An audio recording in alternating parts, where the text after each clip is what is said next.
Баянзүрх дүүргийн 33 дугаар хороо буюу шар хоолон аманд амьдардаг нэгэн иргэн шар өсөө шатаасны улмаас гал алдаж ой төмөрт өртсөн. За төмрийг онцгой байдлын гал унтраах 63 болон 35 дугаар ангийн албахаагчид сурманд оруулж унтраас эдэж цагаагаар нөхцөлөөдлөөс шалтгаалж дахин дэгдэж болцсошгүй учраас ажиглалт хийж байгаа юм байна. Моргүй бол энэ усыг зөөхөд хамгийн хэцүү юм байна. Зөөхөд очихгүй газарт нь бол яг морил хурж байна.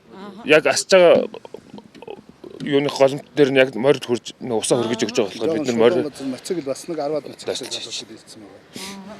Тийм нийтийн биднээс 50 гаруй бол оролцож байна да. Машин техник битгий явган хүн гарахад өөрөө айгүй хэцүү байна.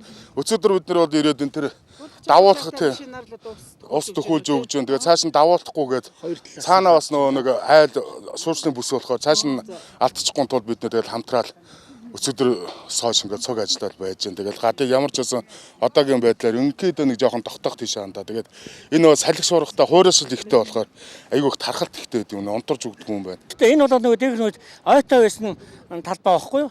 Тэгэхээр нэг хожуулуудын давхар хөрс дээрээс нь хөвд шатаад доошоо уруудаад гаднаас нь дээрээс нь усаар дараад унтраасан ч гэсэн доороос нь дахиж салхи гарахаар ингэж төмөр дахиж нэмж гараад байгаа юм.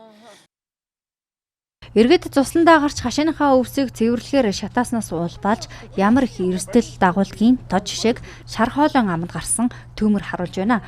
Тухайлбал шар хоолон аманд суурьших иргэн хашааныхаа өвсийг шатахдаа гал алдснаас байгальд хохирол учруулад байгаа юм а. Энэ явдалтай холбогдуулан буруутай этгээдэг хууль хяналтын байгууллагаас шалгаж байна. Шар хоолон аманд гарсан төмрийн голомтод онцгой байдлын 100 гаруй алба хаагч 7 цагийн турш ажиллаж сурамд оруулжээ. За тухайн гал төмөр маань ирсэн дуудлага маань өөрөө шар өвс хашаан дотор гэж ирсэн дуудлага маань ойрын төмөр болоо авчихсан. Унтраах ажиллагаа өчтөр явагдаж за ерөөдөө 19 цагт сурмандаа орсон баг. За одоогийн байдлаар яг асж байгаа гал төмөр бол байхгүй. Ерөөдөө яг тойрсон эсгүүдээ биднес уугалттай. Ягаад бол энэ өөрөө байгаль орчныхаа цаг уурынхаа энэ нэгсэндээ орчны маань өөрөө нөхцөл байдал маань өөрөө хүлэр ихтэй. Тэгээ мод руугаа ерөөдөө орцсон учраас нэг дотор уугалт ихтэй байгаа. Ерөөдөө төмрийн зааг маань орох ерөөдөө энэ уулыг даваад яг орой дээрээ биднес барьж авсан байгаа. Ингээд тойруулаад яг энэ хэсэг ингээд нийтдээ 12 га газар гэж үзэж байгаа.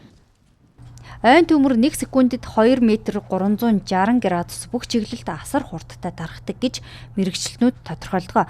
Ой хээрийн төмрийн 90 орчим хувь нь иргэдийн буруутай үйлдэлээс улбаатай гэх судалгаа бий. Мөн дийлэнх нь татсан тамхины ишээ ил задгаа хаях хог болон шар өвс зэргийг шатааснаас шалтгаалж гардаг байна. Ой хээрийн төмөр байгальд төдөөгүй хүний аймнаас эрүүл мэнд бусдын эд хөрөнгөд асар их хор хүнүүл учруулдаг тул иргэдийг сонор сэрэмжтэй байж үйлдэлдээ хянамга байхыг санууллаа.